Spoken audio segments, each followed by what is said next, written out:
주식 좀 사놓으시고 12월을 기다리십시오. 예, 저는 4분기 주식시장 미국도 괜찮고 특히 우리 주식시장이 더 좋을 거로 보고 있어요. 네. 12월에서 1월 초 사이가 아마 가장 좋은 장이 되지 않을까 그렇게 보고 있습니다. 수요 곡선이 좌측으로 이동하는 거예요. 지금 경제 성장률로 떨어지고 물가 상승률도 같이 낮아지는 국면이죠. 이제 물가보다는 경기 침체죠. 네.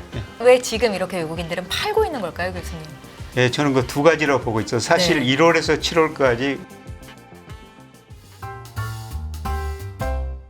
네, 안녕하십니까. 네, 교수님. 네. 저희가 이제 먼저 연준의 B컷을 우리 교수님께서 미리 예상을 하셨다 이렇게 소개를 해드렸는데 가장 궁금한 건 예, 교수님께서 이렇게 이제 B컷을 예상하셨던 이유와 연준이 정말로 0.5%포인트 금리를 인하한 이유가 예. 같았는지 달랐다면 어떤 차이가 있었을지 이게 가장 궁금하거든요. 예, 저는 그 내년 상반기에 미국 경제가 침체에 빠질 것이다. 예, 그래서 비컷 할 것이다. 네. 이런 점만 했었고요.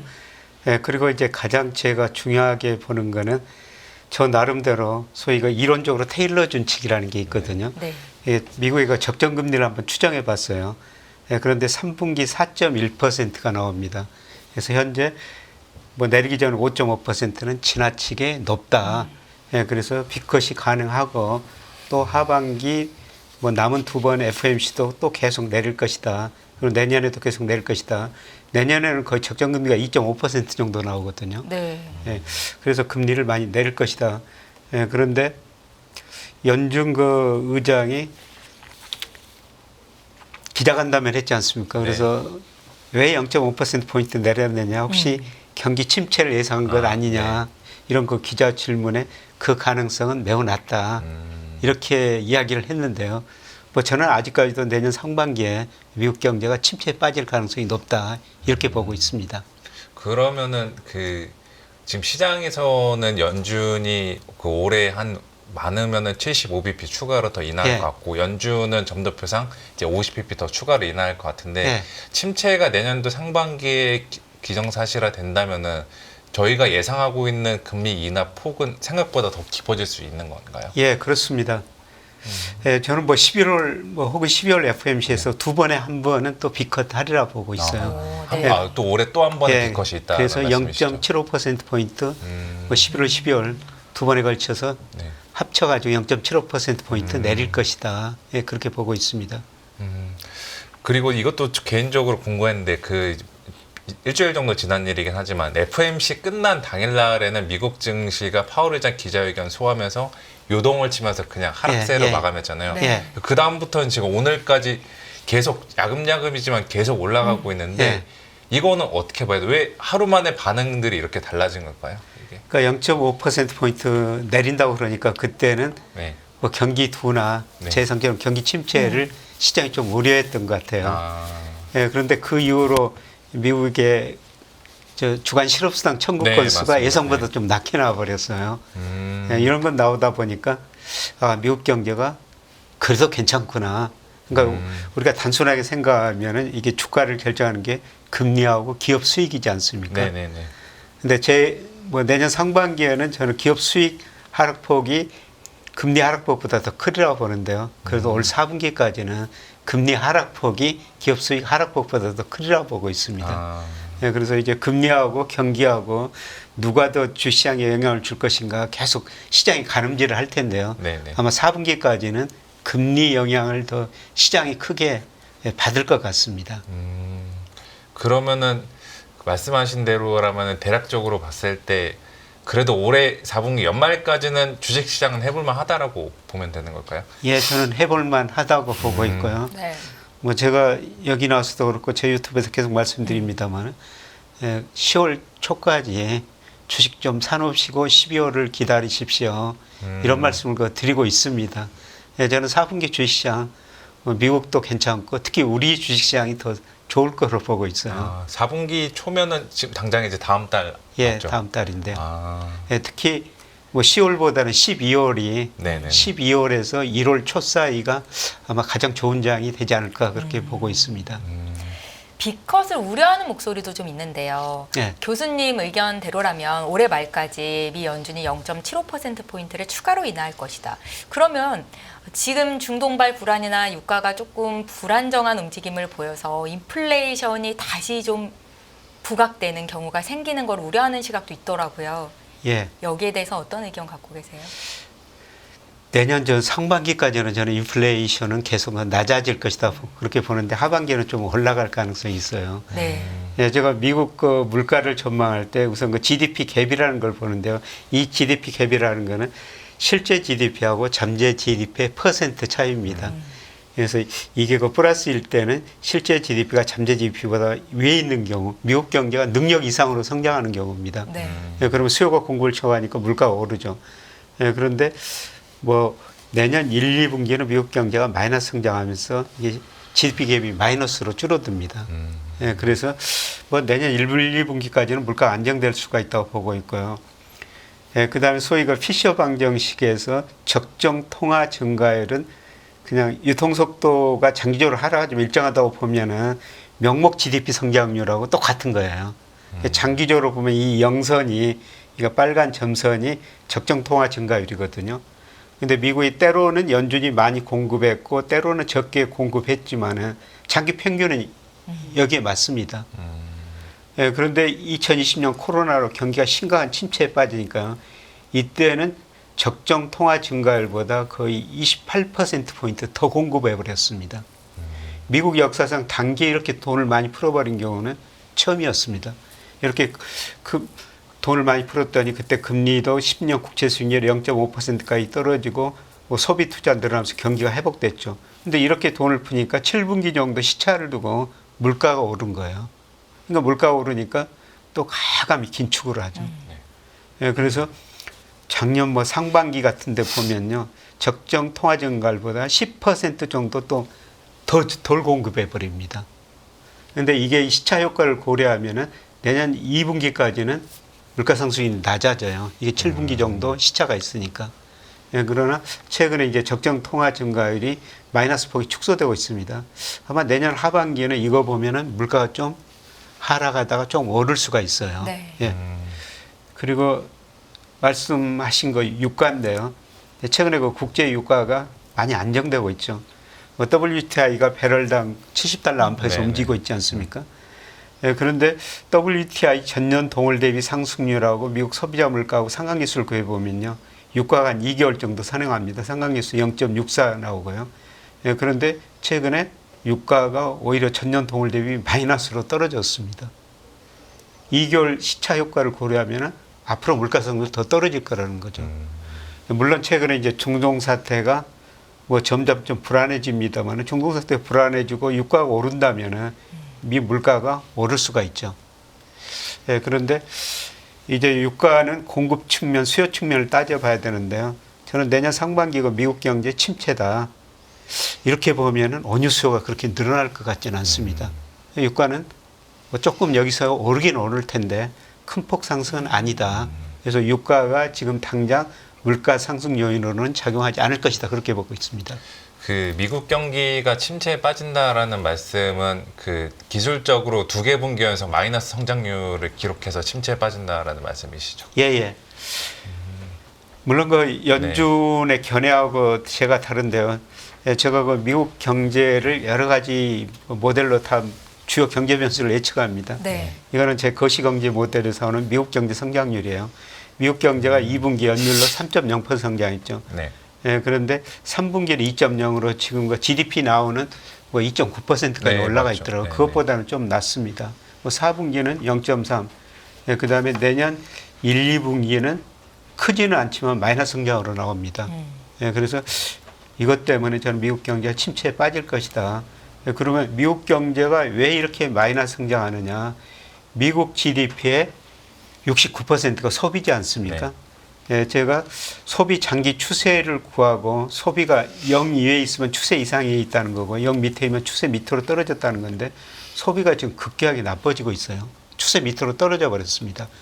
그래서 소비가 먼저 떨어지고 GDP 성장률도 이게 추세 밑으로 GDP도 떨어질 것이다. 예, 그래서 경기 침체에 빠질 것이다 이렇게 보고 있습니다. 그러면 왜 이렇게 소비가 추세 밑으로 떨어졌느냐? 사실 소비 증가세가 이렇게 빨리 둔화되고 있거든요. 그거는 여러 가지 이유가 있겠습니다만은 미국 가계저축률이 많이 낮아졌고요. 그 다음에 실질 가처분 소득은 거의 정체되고 있고, 그 다음에 가계 이자 부담도 늘어나고 있어요. 이런 것 때문에 이미 소비는 침체에 빠졌다는 겁니다. 그리고 나서 경제 성장률도 아마 내년 상반기 가면 마이너스일 가능성이 높을 거라는 겁니다. 그러면은 그 연준의 B컷은 지금 시장에서도 좋게 보고 있는데 네. 그 연준의 B컷을 단행한다는 교수님의 배경은 이제 미국이 상반기 때 침체에 빠질 거니까 B컷을 9월부터 단행한다 예. 이 말씀이시잖아요. 예. 그럼 어떻게 보면은 이번 B컷이고 또 11월 달에 또 한 번 B컷을 하면은 그게 침체에 빠지는 거 막아주는 역할도 할 수 있지 않을까요? 이게 예, 저는 시장에서도 연준의 이제 대응이 뭐 제 모델 가지고 해보면 좀 느렸지 않느냐. 예. 늘었던 겁니까? 예, 제가 미국 그 연준 기준금리가 소비, 산업 생산 이런 것에 미치는 영향을 보면요, 9개월하고 12개월 이 사이에 가장 큰 영향을 미치고 있습니다. 그 통화 정책의 시차 효과가 예. 실물에 미치는 영향이 9개월에서 12개월 사이에 가장 크게 나타나고 있어요. 예, 그러면 내년 상반기 침체라면은 올 상반기부터 금리를 인하했어야 했다는 겁니다. 그래서 이번에 금리 내린 거는 내년 하반기부터 영향이 좀 나타날 것 같습니다. 그러면 결론적으로는 이번에 B컷에 대해서 평가를 하자면은 좋았다 나빴다 중에 약간 거의 중간으로 봐야 되나요? 이게 완전히 좋은 판단도 아니었던 것 같고 그렇다고 뭐 나쁜 판단도 아니었던 것 같고 어떻게 봐야 중간쯤 판단할 것 같은데요. 예. 그런데 그 기자 간담회에서도 기자들이 좀 늦었지 않느냐, 이런 이야기를 하니까 파월 연준 의장은 적절한 시기에 내렸다, 이렇게 스스로 평가하더라고요. 그런데 지난번에 그 금리 인상할 때는 좀 늦게 올렸어요. 그렇죠. 그때 물가 상승률 올라가고 있었는데 물가 상승률 이거는 일시적이야 그러면서 좀 늦게 올렸거든요. 그러다 보니까 물가가 더 올라버린 거죠. 그때 좀 판단이 좀 늦었었는데 이번에는 내리는 시기가 좀 늦었던 것 같습니다. 그때는 오르는 시기가 좀 늦었는 것 같고 이런 경제 지표를 보면요. 그러면 그 연준의 전도표상으로 보면 올해 연말까지 한 0.5%포인트 더 추가로 인하할 거라고 나타나던데 교수님은 0.75까지 예상을 하시는 거잖아요. 만약에 그렇게 되지 않았을 경우에는 또 한 번 실기, 더 경제가 안 좋아질 가능성도 있는 거네요. 예, 저는 뭐 그렇다고 보고 있습니다. 가장 중요한 거는 지금 미국이 금리를 계속 인하하고 있는데도 그럼에도 불구하고 제가 추정한 이론적인 적정금리보다는 훨씬 더 높거든요. 금리를 이만큼 내려야지 미국 경제가 침체함 하반기 좀 더 좋아질 거라는 겁니다. 네, 교수님 저희가 지금 채팅창을 통해서도 여러 질문들이 좀 올라오고 있는데요. 중국이 어제였죠. 추가 경기 부양책을 좀 내놨습니다. 하나로 190조 원 규모의 유동성 공급 부양책을 내놨는데 이게 시장에 어떤 영향이 있을까? 원자재, 에너지 가격을 자극해서 중국 경기가 반등하면 미국 물가를 또 자극할 수 있지 않을까? 이런 우려들도 있더라고요. 중국 경제가 그 정도 성장할 것 같지는 않습니다. 이번에 저 기준금리 뭐 지준율 인하하더라도요. 중국 경제 성장률 한 4 내지 5% 그 사이일 것 같습니다. 그리고 중국의 아직도 대부분의 산업에 초과 공급이 존재하거든요. 중국의 생산자 물가 굉장히 높고 지금 소비자 물가 0%대 아닙니까? 그래서 중국이 뭐 그 수요를 뭐 자기네 소비로 다 충족시킨다면은 세계 물가를 자극할 텐데 중국 소비자들이 아직은 그 정도 소비할 여력이 없는 것 같습니다. 이거는 시장에서도 예전에 몇 번 좀 안 좋은 경험 당했던 경험들이 있었잖아요. 작년 상반기에도 중국 경기 살아난다고 하면서 전 세계 인플레이션 다 끌어올린다고 했는데 완전히 반대로 갔는데 이번에도 중국 경기 부양책이 정말로 중국의 진 반등을 만들어낸 한계가 있는 건가요? 예, 그렇습니다. 중국은 좀 뭐 중국 경제를 제가 지나치게 비관적으로 보지 않고 뭐 중립적으로는 보는데요. 구조조정을 좀 해야 되거든요. 그래서 아직도 일부 산업에 초과 공급이 존재하는데 그걸 구조조정을 해야 돼요. 특히 부동산 관련 기업들, 뭐 철강 기업들 이게 구조조정을 해야 되죠. 그래야지 구조조정하고 새로운 거 성장 국면으로 들어섰을 텐데 뭐 중국 정부가 시장이 우리처럼 IMF 처방이나 시장이 구조조정하면 구조조정 속도가 좀 빠를 거예요. 그런데 정부가 주도로 구조조정하다 보니까 예, 천천히 너무 네. 느리죠. 예. 그래서 아직도 초과 공급이 존재하기 때문에요. 예, 중국이 세계 물가를 아직은 올리는 단계는 아니라고 보고 있습니다. 그러면 뭐 그 미국 쪽의 인플레이션의 수요와 공급 상황도 그렇고 중국 경기의 전망도 그렇고 저희는 이제 내년도 거의 상반기까지는 인플레이션 그냥 신경 안 써도 되면 되겠네요. 그렇게. 예, 특히 우리는 그렇죠. 우리 그 소비자 물가가 8월에 전년 동월 대비 2.0% 나왔거든요. 예, 그런데 9월, 11월 사이에는요. 예, 저는 1% 중후반이라고 보고 있어요. 2% 이하로 예, 그렇게 떨어질 거라는 거죠. 그래서 물가는 적어도 당분간 신경 쓰지 않아도 될 것 같다. 이렇게 좀 보고 있습니다. 네. 그러니까 우리가 경제 원리를 그 수요 공급 곡선만 잘 따지면은 큰 네. 추세는 파악할 수가 있거든요. 그래서 예를 들어서 2008년 미국에서 금융위기가 오고 2020년 코로나 때문에 세계 경제가 심각한 침체에 빠졌습니다. 네. 수요가 부족하니까 정부가 돈을 쓰고 중앙은행이 돈을 엄청 풀어가지고 소비 투자를 부양한 거죠. 그래서 수요 곡선이 우측으로 이동하다 보니까 그동안 경제 성장률도 오르고 물가도 오른 거죠. 그렇죠. 그래서 이 물가가 이제 오르니까 중앙은행이 특히 미국 연준이 가감히 금리를 인상했지 않습니까? 네. 그래서 앞서 말씀드린 소비 증가세가 둔화되고 투자 증가세가 둔화되고 수요 곡선이 좌측으로 이동하는 거예요. 수요 곡선이 좌측으로 이동하니까 지금 경제 성장률로 떨어지고 물가 상승률도 같이 낮아지는 국면이죠. 네, 그래서 최소한 뭐 내년까지는 전 세계가 저는 물가 때문에 네. 뭐 그것 때문에 그거는 걱정 안 하셔도 될 것 같습니다. 이제 물가보다는 경기 침체죠. 네. 그럼 한은의 금리 결정이 또 어떻게 나올 것인지도 궁금한 상황인데요. 우리나라는 일단 부동산이라든지 가계 부채 문제가 걸려있기 때문에 여기에 대한 의견은 좀 어떠신가요? 예, 저는 뭐 다음 달에 한국은행 금리 인하하리라고 보고 있는데요. 네. 이게 우리나라 한국은행 그 빨간선이 기준금리고 연방 기금금리거든요. 네. 네. 예, 제가 시차 관계를 분석해 보니까 2개월 우리 기준금리가 미국에 후행하고요. 예, 그 다음에 인과관계 어떤 게 원인이고 어떤 게 결과인가 이걸 분석해 보더라도 연방 기금금리가 원인이 되고 우리 기준금리가 예, 결과가 돼요. 쉽게 말씀드려서 미국이 금리 인하하면 우리 금리 인하했다. 네네. 이런 이야기가 되겠습니다. 네.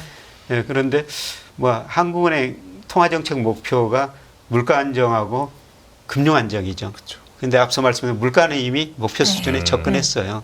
근데 금융 안정 그동안 그 집값 오르고 그다음에 가계 부채 늘어나니까 한국은행이 금리 못 내렸다는 건데요. 저는 그 연방준비은행 파월 연준 의장이 너무 느리게 대응했다. 이런 말씀을 드립니다만 네. 한국은행도 너무 느리게 대응하는 것 같습니다. 예를 들어서 우리가 3년 대표적으로 국고채 수익률이 세변 시장금리지 않습니까? 네. 그게 2.8%예요. 장기적으로 보면은 우리 국고채 3년 수익률이 한국의 기준금리다. 기준금리보다 0.4%포인트 높습니다. 예, 그러면 국고채 3년 수익률이 2.8%라는 것은 시장이 기대하는 기준금리는 2.4%라는 거예요. 오늘 내려야 된다는. 예, 한국은행 측면에서는 시장이 너무 빨리 간다. 예, 저는 한국은행이 시장이 너무 빨리 가는 게 아니라 너무 느리게 대응하고 있다. 예, 그런 식으로 해석하고 있습니다. 그래서 예, 저는 뭐 10월, 11월에도 예, 내릴 거라고 보고 있습니다. 오늘 뭐 한 언론에 보니까 한국은행 금통위원 한 분이 뭐 인하를 시사하는 발언을 했더라고요. 네. 예. 이미 뭐 깜빡이 뭐 예.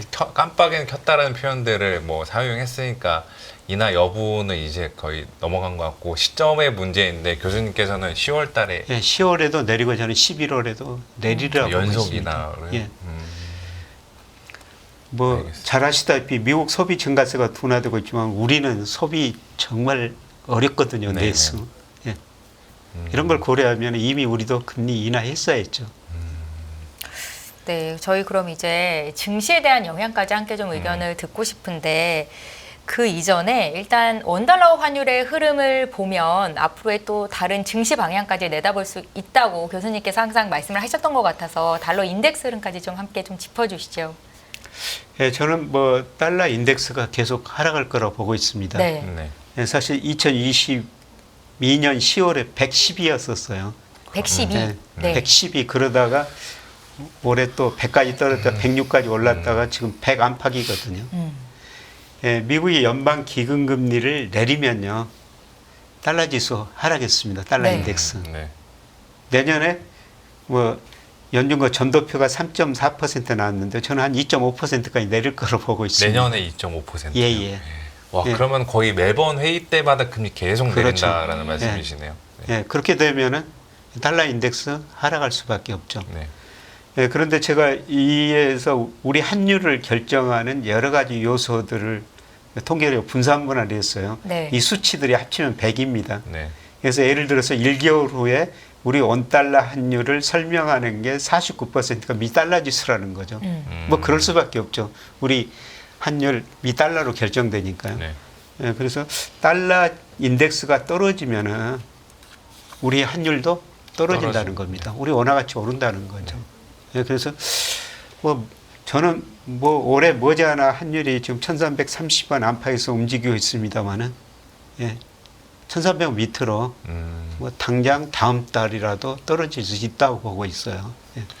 그 원달러 환율도 이제 원화가 강세가 되는 것을 설명해 주셨는데 그거보다 이제 경기 침체랑 함께 전 세계 주식시장에서 가장 중요하게 생각하고 있는 예. 게 엔달러 환율이잖아요. 예. 달러가 약세가 되면은 엔화는 자연스럽게 강세가 될 것 같은데 그러면 엔캐리 청산을 저희가 또 걱정을 해야 될까요? 예, 한번 좀 걱정은 또 해야 될 것 같습니다. 예, 어제 그 한국은행에서 추정을 했더라고요. 네네, 맞습니다. 한국은행 뭐 청산 가능한 뭐 엔화 예. 엔캐리 규모 예, 막 그래서 이런 그 것들. 추정하는 방법에 따라 다르지만 한국은행이 이거 추정해 보니까 엔캐리 트레이드 자금이 한 3조 4천억 달러 정도 된다. 네, 예, 그 중에 뭐 추세에서 얼마나 네. 벗어났느냐 그런 것 가지고 쭉 따졌던데요. 6.5%인 2천억 달러 정도는 청산될 수 있다. 근데 그 규모는 어떻게 추정해야 다르고요. 네. 그 8월 5일 날 전 세계 주가 지수 급락할 때 그때도 엔캐리 트레이드가 네. 청산됐지 않습니까? 예, 그때 뭐 추정하는 방법에 따라 다르지만 예, 그때 한 2,500억 달러 청산됐대요. 2,500달러 청산되면서 그렇게 충격을 줬는데. 안 그러면 진짜 그렇게 빠질 리가 없었죠. 예. 네. 근데 2천억 달러 정도 청산 가능성이 남아 있다고 그렇게 한국은행 그 자료를 제가 봤습니다. 근데 그 시기는 아무도 알 수가 없죠. 예, 그런데 최소한 저는 올해는 아닐 것이다. 거다. 그렇게 보고 있습니다. 엔화가 서서히 강세를 할 거라는 거죠. 그 급격히 강세가 되면은 8월 초처럼 그렇게 또 주가가 폭락할 수 있는데 예. 서서히 강세가 되면은 예. 그런 사태는 없을 그렇죠. 거다. 이제 말씀하시죠. 갑자기 지난번에 그 162엔까지 갔다가 142엔 정도로 급락해 만에 버렸지 20엔 정도 않습니까? 빠졌으니까. 예. 네. 예, 그런데 어제 그 한국은행 자료 보다 보니까 이런 캐리 트레이드 자금은 이렇게 계단으로 걸어 올랐다가 엘리베이터를 타고 급격하게 내려가는 꼴이다. 네. 무서운 표현이네요. 예. 네. 사실 자산가격이 그렇죠. 네, 이 그렇죠. 올라갈 때는 서서서서 네. 올라가다가 떨어질 때는 단기에 엘리베이터 급락하는 것처럼 급락하거든요. 그래서 엔캐리 트레이드가 청산되면은 또 그렇게 급락할 수가 있죠. 네. 근데 그 시기는 아무도 모른다. 아무도 모르죠. 네, 네, 그런데 제가 보기에는 최소한 올해는 아닐 아닐 거다. 것이다. 그렇게 좀 보고 있습니다. 원달러 환율은 장기적으로 좀 우하향할 것이고, 그러니까 달러 가치보다는 원화 가치가 좀 상승할 가능성이 있다. 지금 현재 시점에서 예, 예. 라는 말씀이신데 증시는 좀 어떻습니까? 우리 한국 그 증시 네. 보면은 원화 가치가 하락할 것이다 기대되면 외국인들이 주식을 사죠. 그런데 왜 지금 이렇게 외국인들은 팔고 있는 걸까요, 교수님? 예, 저는 그 두 가지로 보고 있어요. 사실 네. 1월에서 7월까지 우리 그 유가증권 시장에서 외국인들이 약 23조 원 정도 순매수를 했어요. 네. 예, 그런데 8월부터 오늘까지 계속 순매도하고 엄청나게 있죠. 팔았죠. 지금. 예, 한 네. 9조 정도 순매도를 네. 했습니다. 7월까지 23조 순매수하다가 예, 9조 정도 지금 순매도를 하고 있는 것이죠. 전체적으로는 한 14조 정도 올해 샀다는 겁니다. 네. 예, 그런데 왜 8월 이후에 외국인들이 우리 주식을 팔았을까? 저는 두 가지 이유라고 보고 있습니다. 글로벌 금융시장, 세계 경제가 불안하면은 우리 경제가 사실 굉장히 어려워지거든요. 네. 왜냐하면 우리 GDP에서 수출이 차지하는 비중이 40%예요. 그러니까 세계 경제가 어려워지면 수출 의존도가 높은 한국 경제가 제일 먼저 어려워질 것이다. 일부 외국인들은 그런 기대를 했을 것 같고요. 그다음 환율이 한때 그 1,390원 안팎까지 네. 갔다가 1,330원으로 떨어졌지 않습니까? 네. 단기 한 60원 정도 떨어진 거죠. 네. 일부 외국인들은 한 차익을 실현했을 것이다. 예, 그렇게 보고 있습니다. 예, 그런데 저는 그 4분기부터 외국인들이 우리 주식을 다시 사리라고 보고 있습니다. 예, 그 이유는 예, 글로벌 금융시장 전 세계가 금리 인하하면서 좀 안정 기대가 높아지고 있고요. 예, 그 다음에 아까 말씀드렸습니다만은 달러 인덱스 떨어지고 원달러 환율 하락할 거라는 겁니다. 이제 그런 기대를 가진 외국인들이 우리 주식을 살 거라고 보고 있고요. 지난 8월 이후 보니까 예, 글로벌 그 주식형 펀드에서 우리나라고 대만, 특히 대만에서 돈이 많이 빠져나갔어요. 네.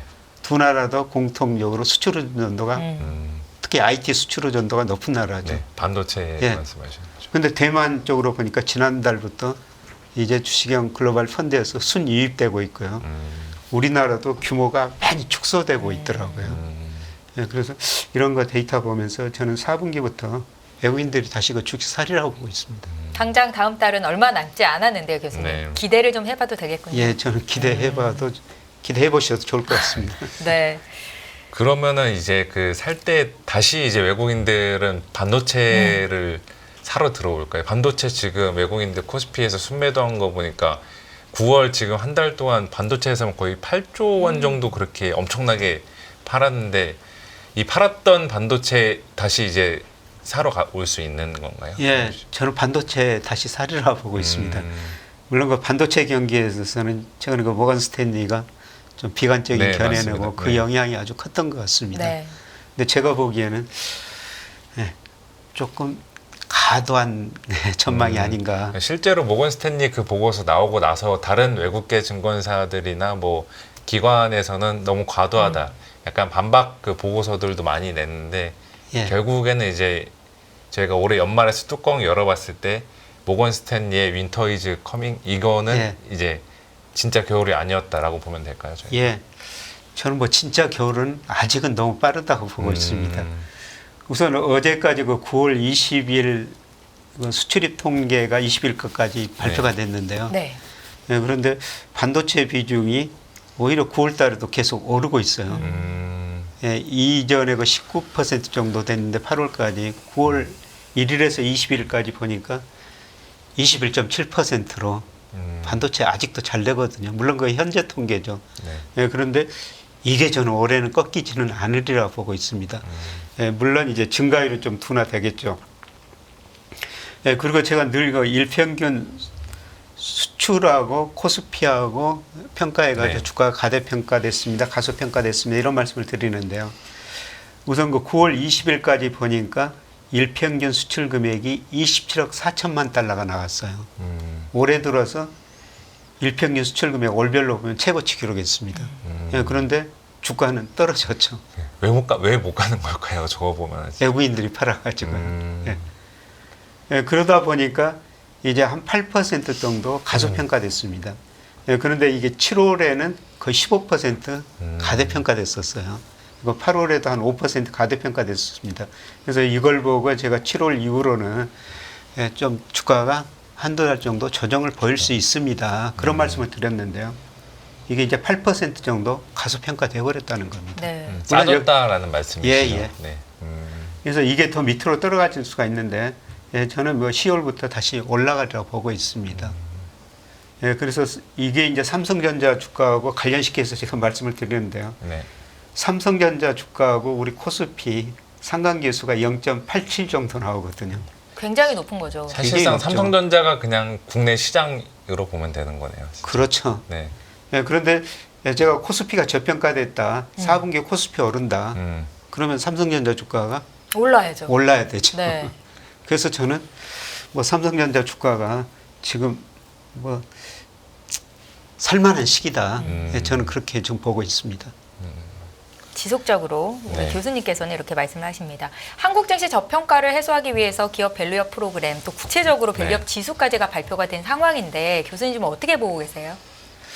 뭐 밸류업 어제 지수 보니까 뭐 특별하다는 생각은 안 들더라고요. 네. 예, 그런데 우리가 주가가 저평가됐다. 자본시장연구원에서 실제로 통계 분석을 해보니까요. 가장 중요한 게 주주 환원율. 네, 맞습니다. 예, 그게 우리 주가의 저평가에 약 통계적으로 분석해 보니까 43%를 설명하더라고요. 네. 예, 그 다음에 ROE가 낮다. 예, 그게 그 17%, 그 다음으로 높았고요. 예, 그런데 어제 그 밸류업 지수 보니까 그 주주 환원율, 이거를 좀 많이 고려를 했더라고요. 앞으로도 그걸 고려하겠다. 예. PBR 뭐 높더라도 주주 환원율만 좋으면은 예. 약간 더 이 지수에 넣어주겠다 이런 취지 같은데. 예, 그렇습니다. 앞으로도 계속 주주 환원율이 낮은 주식은 빼고 네. 많은 주식은 뭐 넣겠다. 그 주주 환원 그거를 굉장히 좀 강조하는 예, 어제 그 지수였던 것 같아요. 예, 그런데 뭐 당장은 뭐 영향을 미치지 않겠지만은 예, 서서히 뭐 긍정적인 영향을 미치리라고 보고 있고요. 네. 예, 그런데 뭐 저는 그런 것들이 주가에 별로 영향을 안 미치고요. 예, 제가 주식시장을 거의 30년 가까이 지켜보면서 깨달은 거는 주가 지수는 거시경제 명목 GDP가 결정을 하더라. 네. 일본 주가가 작년 올해 많이 오른 거는요. 일본 명목 GDP가 굉장히 빠른 속도로 증가했습니다. 일본 명목 GDP하고 니케이 220하고 상관지수가 0.9 정도 돼요. 일본 주가가 오른 거는요.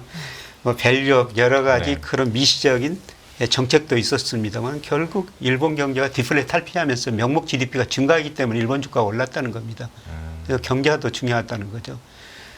예, 그리고 개별 기업은 그 기업의 이익이 결정하더라. 뭐 밸류업 지수 뭐 일부 편입 안 됐다고 또 네, 오늘 많이 주가 떨어지고 빠져, 그러는데요. 맞았죠. 예, 그런 거는 일시적이라는 거죠. 예, 결국 시간이 가면은 주가는 기업 이익을 따라가더라. 그래서 ROE 같은 기업 이익이 굉장히 중요하다 그렇게 보고 있습니다. 아, 그리고 또 궁금한 게 이제 미국 아까 이제 뭐 미국 침체 이슈랑 우리나라 시장이랑 엮어서 보면은 그러면 내년도 상반기나 아니면 올해 거의 연말에는 미국은 별로 증시가 안 좋을 것 같은데 한국을 4분기 때 좋게 보시는 이유는 단순 저평가 이해 말고도 다른 이유가 있으신 건가요? 예, 저평가 됐고요. 예, 그 다음에 외국인들이 다시 아까 살 거라는 겁니다. 근데 국내 수급 기반은 상당히 취약하거든요. 네. 예, 우리 저 가계 자산 중에서 그 주식 비중이 뭐 1분기까지 발표됐으면 21.8%, 미국은 50% 정도 됩니다. 예, 그리고 최근에 그 주식형 펀드 보면은요, 돈이 거의 안 들어와요. 정체되고 있죠. 국내 주식형 펀드 예, 말씀하시는 국내 거죠? 주식형 펀드요. 해외 주식형 펀드는 그래도 좀 늘었어요. 예, 그리고 거기다가 국민연금마저 우리 주식 비중을 많이 줄이고 있죠. 네. 네. 예를 들어 2022년에 한 21% 됐는데요. 올 5월 통계 보니까 한 13.5%로 금액 자체도 낮아져 버렸더라고요. 예. 국민연금 운영 규모가 커지니까 저는 금액은 그래도 증가했을 것이다. 네. 이렇게 생각했는데 데이터를 보니까 물론 그 주가가 하락해서 그런 결과가 나왔습니다. 금액 자체도 줄어들어 버렸어요. 그러니까 국내 수급 기반은 굉장히 취약하죠. 그래서 외국인이 팔면 우리 주가 많이 떨어지고 외국인 사면 오르는데요. 아까 말씀드린 대로 4분기에는 외국인이 살 거라는 겁니다. 예, 그리고 우리나라가 전체 유동성은 증가하고 있어요. 한국은행이 지금 금리 기준금리는 뭐 3.5%로 계속 유지하고 있는데요. 예, 대표적으로 우리 통화지표가 M2라는 거죠. 네, 네. 예, 그런데 그게 작년에 3%까지 떨어졌는데요. 올해 지금 뭐 7월 데이터 보니까 6.2% 전년 동월 대비 증가율이 전체적으로 우리 유동성은 늘어나고 있다는 겁니다. 근데 이것들이 아직 주시장을 안 들어오고 있죠. 그동안 저 부동산 시장으로 좀 많이 갔죠. 네네. 예, 그런데 지금 정부가 뭐 대출 규제 하고 있지 않습니까? 그리고 8월까지 대출이 굉장히 많이 늘어났는데요. 예, 9월 들어서 규모가 상대적으로 축소되고 있는 것 같습니다. 예, 그러면 그 돈들이 채권 시장 아니면은 저는 주식으로. 예, 주식으로 돌으리라 보고 있습니다. 네. 앞서서 이제 기업 밸류업 프로그램 같은 것보다는 일단은 기업의 체력 뭐 명목 GDP 이런 게 중요하다는 말씀을 주셨잖아요. 네. 그러면 금투세가 유예가 되건 시행이 되건 여기도 큰 영향이 없다 이렇게 보시나요, 교수님? 예, 저 금토세는 별로 뭐 영향이 없을 것이다. 이렇게 계속 좀 말씀을 예, 드려왔고요. 네. 아까 말씀드린 것처럼 뭐 기업 이익만이 주가를 결정하더라는 거죠. 뭐 금토세가 혹시라도 뭐 도입 안 될 것 같습니다만은 뭐 유예든 네. 뭐 어떤 식으로 그런 식으로 갈 건데요. 금토세가 뭐 도입되더라도 그것 때문에 주가가 떨어진다면은 예, 제 생각은 야 저한테 주식을 싸게 살 기회를 주구나. 예, 저는 그렇게 생각하고 있어요.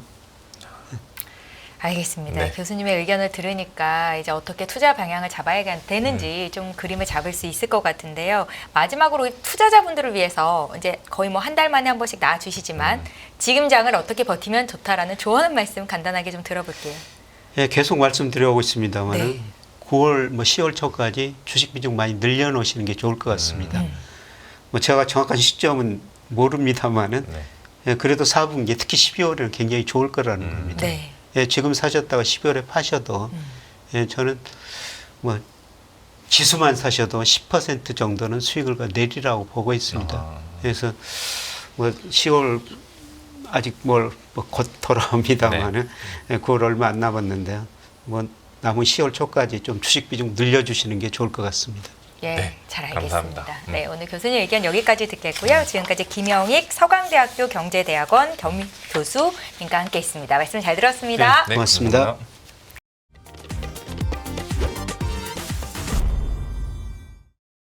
안녕하세요. 이승입니다. 더 많은 영상을 보고 싶으신 분들은 화면 오른쪽에 있는 구독 버튼을 눌러주시기 바랍니다.